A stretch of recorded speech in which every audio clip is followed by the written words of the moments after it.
my baby, my Valentine, yeah. Boy, now you done making my temperature rise. If you leave me, I go die. I swear, you are like the... My name is Matikela. Welcome to my YouTube channel. So today I want us to talk about how Ramsipile destroyed the entire investigation of Brigadier Bongani Gilida. Oh, how he showed him footsec like that, just like that, he showed him footsec.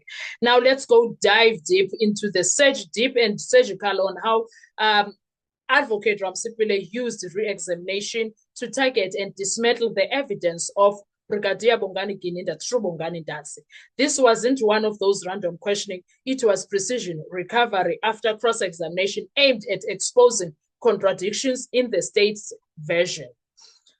Now, the core strategy put Gilida on trial without him being there. That's what Ramsipile did. Ramsipile's re-exam had one mission: use Ndanzi's voice to undermine the credibility, the process, and the truthfulness of Gilida's investigation. He did this through 5 surgical targets. Let's start with the first one.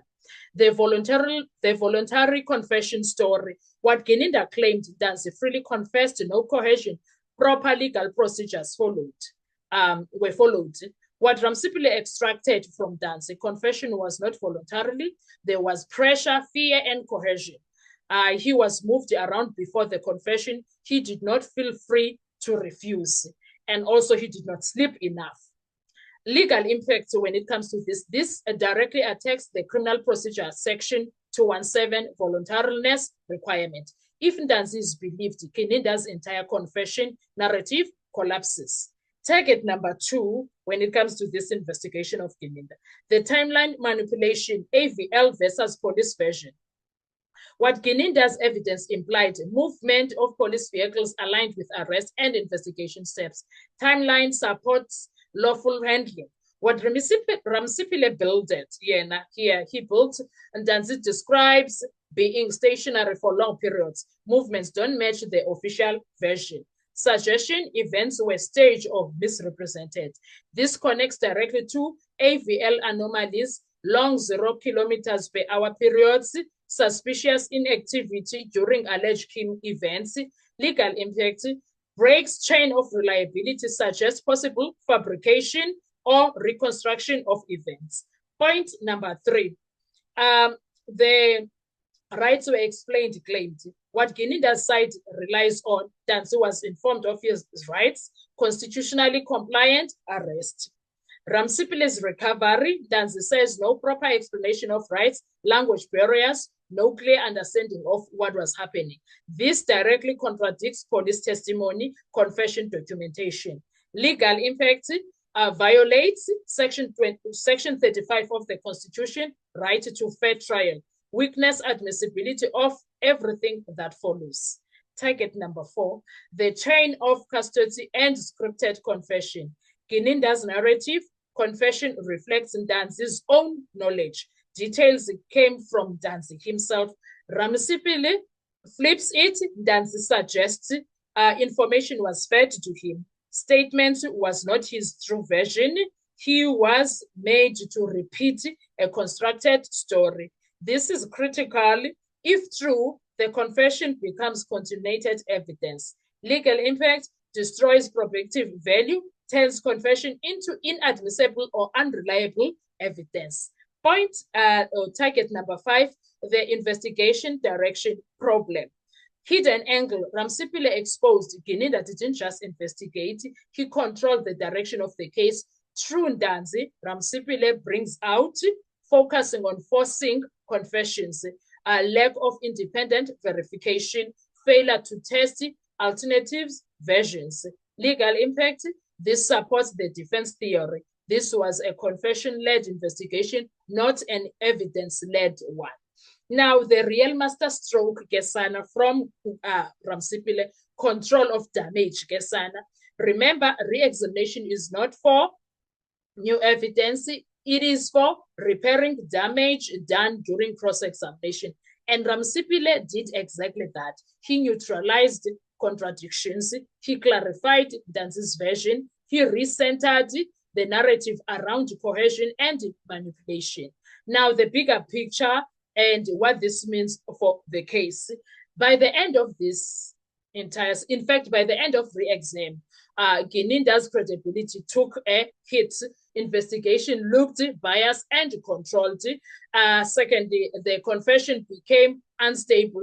Voluntariness is in doubt currently. Reliability is also in doubt. Thirdly, the state's foundation weakened because the confession is a pillar of their case. It is the heart of their case. Now, uRamsipile did not just re-cross-examine Undanzi. Ramsipile just put Gininda's investigation on trial, and the confession did not survive any of that. Do you understand what happened here? Do you understand what happened here? This was never a confession, it was a construction. The timeline doesn't move, but the story does. If the rights weren't understood, nothing that followed can stand. Gininda didn't just investigate, he directed the outcome. That is what he did. If Ramsipile's re-examination holds, the court is left with dangerous question. Did the investigation find the truth or manufacture it? And at this point, Guinea has been exposed in more ways than one. And the real question that we are left with right now, what is Judge Rata going to do about this? What is the judge going to do about this? How is he going to stop all of this?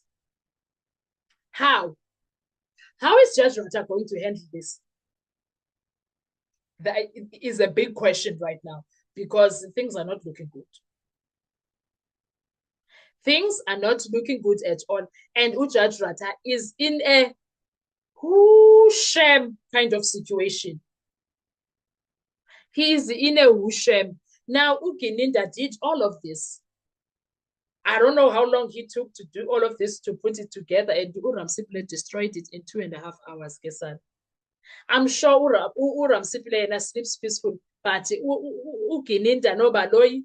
But uRamsipile does sleep peacefully because he did an incredible job. When it comes to Gininda Nabo Baloyi, we can say, I don't know. I don't know, Sana, because Meligan Danzi made sure. Danzi's lawyer made sure.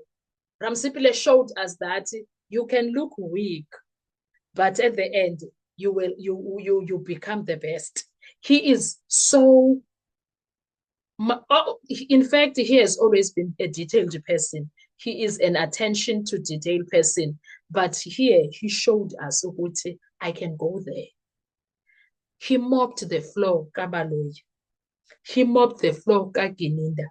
He mopped the floor, Rata. He mopped the floor with the entire narrative they tried to build. He mopped the floor with everything that they presented as watertight case. He mopped the floor with it. He mopped the floor nge wig kamuhola. He swept with Rapadu. He swept with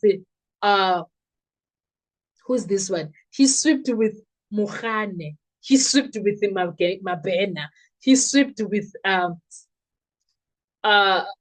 Moengeje, all of them. He swept with Abo Jonathan, Abo Buteles, Abo Mapumudo. He swept with them, uRamsipile, in 2.5 hours. That's what he did with his exam. And they thought they can break Undanzi. Undanzi stood the test of time and overcome everything. And the only person who's a joke right now is Baloyi himself for keeping Undanzi for this long, for plus minus 10 weeks in the witness box. And on top of that, came back with nothing. The witness did not break. The witness stood still. The witness became confident. The witness put him, Baloyi, with his plus minus 30 years experience, under pressure. He was put under pressure. It was not a joke. That is how bad the entire situation became. That's how bad the entire situation became. And the question was, why did Judge Rota allow this to happen? Why did Judge Rota allow Baloyi to be in such a situation? Why did Baloyi allow himself to be made a Popeye by Undans? Because he became a Popeye now.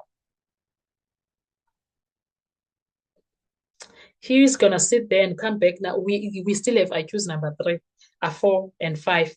I hope he has learned from his mistake. Where you are, what do you think of Oram Sipile at this point? I have new respect for him. I've been respecting him anyway, but I have so much respect for him now. I have so much respect for him.